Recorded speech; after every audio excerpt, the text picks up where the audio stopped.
Hello students, welcome to my channel.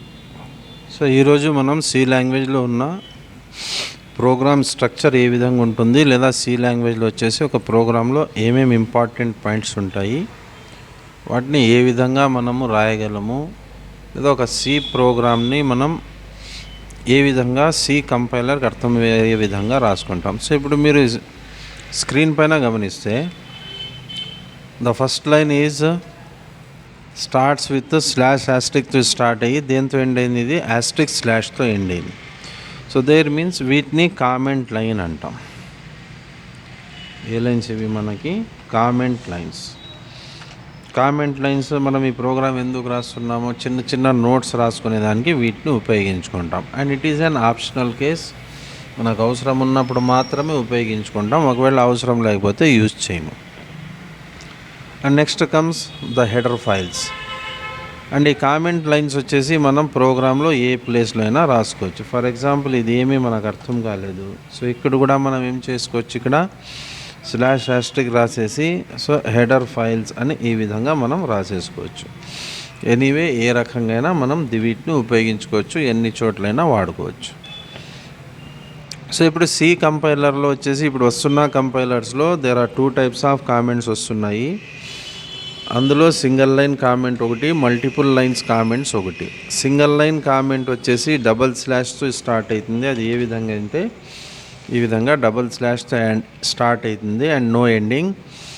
వెరాజ్ 2 or 3 లైన్స్కి మనం comments ఇవ్వాలనుకున్నప్పుడు slash ఆస్ట్రిక్తో వీటిని బిగించేసి ఆస్ట్రిక్ స్లాష్తోనే ఎండ్ చేయాల్సి వస్తుంది. ఎనీవే మీరు ఏదైనా ఉపయోగించుకోవచ్చు.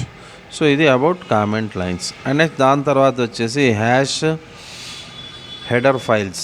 సో ఈ హెడర్ ఫైల్స్ లేదా కొన్ని కాన్స్టెంట్స్ ఇవన్నీ హ్యాష్ డిఫైన్ లేదా హ్యాష్ ఇన్క్లూడ్ ఈ విధంగా వీటిని డిఫైన్ చేయాలన్నప్పుడు ఇది మెయిన్ సెక్షన్ పైన రాస్తాం. సో ఇప్పుడు యాక్చువల్ ప్రోగ్రామ్ ఎక్కడి నుంచి బిగిన్ అవుతుంది మనకంటే, actual program begins at main. So it is simple main రాసినాము, కొన్ని సందర్భాల్లో ఇంట్ మెయిన్ అని రాస్తాము. సో దేర్ బై ఒక వాల్యూని రిటర్న్ చేస్తున్నది, లేదా వైడ్ మెయిన్ అని రాస్తాం, మెయిన్ అని రాస్తాము, what ever it may be. కానీ సి లాంగ్వేజ్లో వచ్చేసి ఒక ప్రోగ్రామ్ అనేది మనకి మెయిన్ అనే కీవర్డ్ లేదా మెయిన్ అనే రిజర్వ్డ్ వర్డ్తోని మనకి స్టార్ట్ అవుతుంది. And main followed by 2 brackets, వీటిని పారాంథసిస్ అంటాం.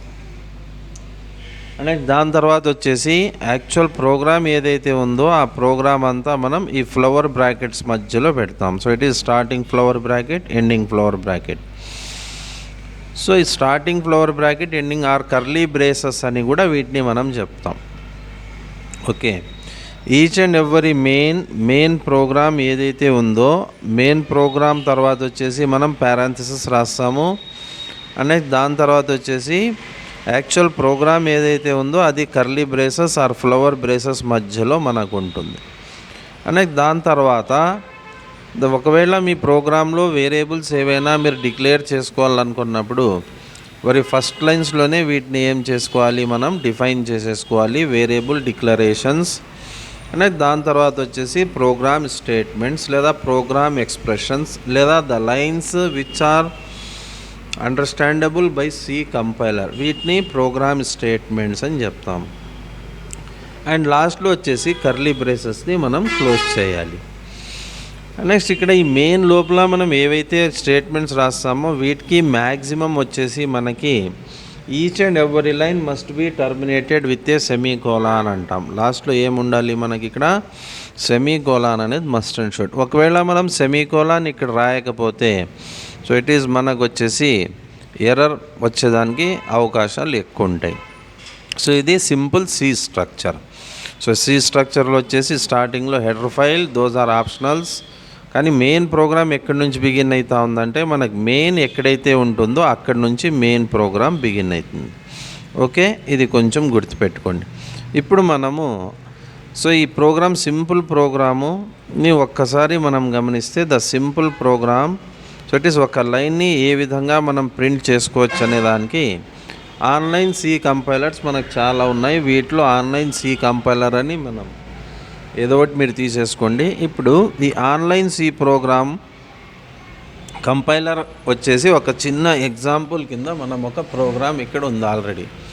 సో ఇప్పుడు మనం డెఫినేషన్ చెప్పున్న ప్రకారంగా స్ట్రక్చర్ ఆఫ్ ఏ సి ప్రోగ్రామ్కి మనం డిస్కస్ చేసిన ప్రకారంగా ఫస్ట్ లైన్స్ వచ్చేసి హెడర్ లైన్స్ అని చెప్తున్నాం. సో ఇక్కడ హెడర్ లైన్ రాసేస్తున్నాం. సో ఆ హెడర్ లైన్ వచ్చేసి మనకి ఇక్కడ hash include stdio.h. Hash include అంటే యాడ్ చేయి లేదా కలుపుకో. దేన్ని యాడ్ చేసుకోవాలా? stdio.hని అనే ఫైల్ని మనకి ఈ ప్రోగ్రాంలో యాడ్ చేసుకోమంటున్నాం. stdio.h అంటే ఏమిది? std నుంచి స్టాండర్డ్, i నుంచి ఇన్పుట్, నెక్స్ట్ దాని తర్వాత వచ్చేసి o నుంచి అవుట్పుట్ ఫైల్ అంటాం. So there by stdio.h. So ఇప్పుడు మనకు వచ్చేసి stdio.hకి ఫుల్ ఫామ్ వచ్చేసి మనకి స్టాండర్డ్ ఇన్పుట్ అవుట్పుట్ ఫైల్ అని చెప్తాం. So standard input output file .h అంటే ఇక్కడ వచ్చేసి the extension is header. So standard input output file అంటే ఏమి? ఇప్పుడు మనం మన ప్రోగ్రాంలో ఏవైనా ఇన్పుట్ స్టేట్మెంట్స్ లేదా అవుట్పుట్ స్టేట్మెంట్స్ని ఉపయోగించుకుంటే దానికి సంబంధించిన ప్రోగ్రామ్స్ ఆల్రెడీ stdio.hలో మనకి ఆల్రెడీ రిటర్న్ ఉంటాయి. సో ఇట్ ఈస్ వాటిని మనం జస్ట్ యాడ్ చేసుకుంటాం. సో ఇప్పుడు ఈ ప్రోగ్రామ్ దేంతో బిగిన్ అవుతా ఉందనేది మనం గమనిస్తే ఇక్కడ వచ్చేసి ఇంట్ మెయిన్తో ప్రోగ్రామ్ బిగిన్ అవుతా ఉంది. So it is the function name is main, వెరాజ్ ఇంట్ మెయిన్ అన్నప్పుడు it returns the integer value అంటాం. ఇంట్ మెయిన్ యాజ్ యూజువల్గా దట్ ఈస్ మనకు పారాంథసిస్ ఉన్నాయి, కర్లీ బ్రేసెస్ ఓపెన్. ఇందులో వచ్చేసి ఒక స్టేట్మెంట్ వాడినాం మనం printf. సో ఇక్కడ printf స్టేట్మెంట్ని మనం ఏమంటామంటే printf statement is called output statement అంటాం. printf statement is nothing but మనకి ఇక్కడ అవుట్పుట్ స్టేట్మెంట్. ఇది ఏం చేస్తుంది మనకంటే printf బ్రాకెట్స్ మధ్యలో ఏవైతే మనం ఆర్గ్యుమెంట్స్ ఇస్తామో ఆ ఆర్గ్యుమెంట్స్ని యాజ్ ఇట్ ఈస్గా మనకు బయటికి ప్రింట్ చేస్తుంది. So which is called, so it is output statement and it is nothing but మనకి printf స్టాండ్స్ ఫర్ ఫంక్షన్. ఎందుకంటే సి లాంగ్వేజ్ని మళ్ళీ మనం ఫంక్షన్ డ్రైవన్ లాంగ్వేజ్ అని కూడా చెప్పినాం. C language is also called as function driven language. So there by ఇక్కడ వచ్చేసి మనకు printf అనేది ఉంది. సో ఇప్పుడు ఇంకోటి మనం రాస్తాం హలో వరల్డ్. ఇప్పుడు ఇంకొక లైన్ మనకు ప్రింట్ కావాలి. సో జస్ట్ ఇక్కడ ఎంటర్ ప్రింట్ చేసినాను. సో ఇప్పుడు printf హలో వరల్డ్, ఇక్కడ వచ్చేసి say for example welcome to C ఓకేనా, quotation mark close, bracket close already ఉంది అండ్ లాస్ట్లో వచ్చేసి వి మస్ట్ పుట్ ఏ సెమీకోలాన్. ఇప్పుడు ప్రోగ్రామ్ని రన్ చేసి మనం రిజల్ట్ చూస్తాం. ప్రోగ్రామ్ రన్ అయ్యింది. సో ఇప్పుడు ఇక్కడ వచ్చేసి మీరు గమనిస్తే the result is hello world, పక్కనే వెల్కమ్ టు సి అని వచ్చింది. సో ఇప్పుడు వీటిని ద సెకండ్ printfకి సంబంధించిన అవుట్పుట్ స్టేట్మెంట్, అవుట్పుట్ మనకు నెక్స్ట్ లైన్లో రావాలనుకున్నప్పుడు ఇక్కడ మనము \సీక్వెన్సెస్ ఆర్ ఎస్కేప్ క్యారెక్టర్స్ని ఉపయోగించాలి. సే ఫర్ ఎగ్జాంపుల్ మనకు హలో వరల్డ్ పైన ఉండాలి, దాని తర్వాత వచ్చేసి వెల్కమ్ టు సి రావాలన్నప్పుడు సో వరల్డ్ తర్వాత మనం \n ఉపయోగించినాం. So \n is nothing but మనకి న్యూ లైన్ క్యారెక్టర్ అంటాం. ఇప్పుడు ఈ ప్రోగ్రామ్ని మనం రన్ చేస్తే హలో వరల్డ్ అనేది ఫస్ట్ లైన్లో ఉంటుంది, దాని నెక్స్ట్ లైన్ వచ్చేసి మనకి వెల్కమ్ టు సి. సో ఇక్కడ మీరు గమనించవచ్చు. సో ఇక్కడ వచ్చేసి hello world and next is welcome to C. మనం \n ఎన్నైతే వాడతామో అన్ని +1 లైన్స్ అవుట్పుట్ వస్తాయని చెప్తాం. ఇప్పుడు ఫర్ ఎగ్జాంపుల్ ఇక్కడున్న ఈచ్ అండ్ ఎవ్వరీ వర్డ్ని ఒక్కొక్క లైన్లో వీటిని మనం ప్రింట్ చేయాలన్నప్పుడు ఏం చేస్తామో ఒక్కసారి మీరు గమనించండి. హలో తర్వాత \n, వరల్డ్ తర్వాత ఆల్రెడీ ఉంది, వెల్కమ్ తర్వాత వచ్చేసి మళ్ళా \n and say for example 2 తర్వాత మళ్ళా \n. ఇప్పుడు ఈ ప్రోగ్రామ్ని మనం రన్ చేస్తే సో ఇట్ ఈస్ \n ఎన్నైతే ఉంటాయో అన్ని +1 లైన్స్ వస్తాయి.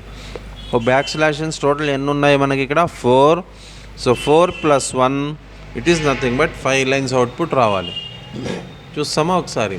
సో ఇక్కడ F9 అని చూపిస్తుంది. మీరు కీబోర్డ్ ద్వారా F9 కీ అయినా ప్రెస్ చేయొచ్చు లేదా డైరెక్ట్ రన్ పైన మీరు ప్రెస్ చేయొచ్చు. ఓకే, ఇక్కడ మీరు చూసేయచ్చు. ఇప్పుడు hello, and next is world, తర్వాత welcome, and next is to, and next దాని తర్వాత సి. సో ఇక్కడ వరల్డ్కి, టూకి, సికి స్టార్టింగ్లో స్పేసెస్ ఉన్నాయి. వై మీన్స్ ఇక్కడ ఆల్రెడీ స్టేట్మెంట్లో వచ్చేసి మనకి స్టార్టింగ్లో స్పేస్ ఉంది కాబట్టి ఈ విధంగా మనకు వస్తుంది. ఓకేనా? So by using same phenomenon ఒక అడ్రస్ ప్రోగ్రామ్ని కూడా మీరు రాసేయచ్చు. ద క్వశ్చన్ వచ్చేసి ఏం మీకంటే ఈరోజు మీరు విన్నంత కొంచెం మీకు అర్థమైంటే మీరు రాయాల్సిండేది ఏం రాయాలంటే ఒకటి ప్రోగ్రామ్ రాయాలి. అండ్ దట్ ప్రోగ్రామ్ వచ్చేసి మనకి అడ్రస్ ప్రోగ్రామ్. మీ అడ్రస్ ప్రింట్ కావాలి. అడ్రస్ ప్రోగ్రాంలో ఫస్ట్లో వచ్చేసి మీ పేరు ప్రింట్ కావాలి, ఫస్ట్ లైను. సెకండ్ లైన్ వచ్చేసి your father's name. Okay, next వచ్చేసి హౌస్ నంబర్. నెక్స్ట్ దాని తర్వాత వచ్చేసి మనకు ప్రింట్ కావాల్సింది స్ట్రీటు. అండ్ నెక్స్ట్ దాని తర్వాత వచ్చేసి place. And next is pin. So ఇక్కడ హింట్ ఏమంటే మీరు వాడాల్సిండేది ఎన్ని ప్రింట్ఎఫ్స్ వాడాలంటే మీరు ఇక్కడ 5 ప్రింట్ఎఫ్స్ని ఉపయోగించాలి. ఎన్ని ప్రింట్ఎఫ్స్ వాడతారు మీరు? 5 ప్రింట్ఎఫ్స్ 5 ప్రింట్ఎఫ్స్ని ఉపయోగించాలి.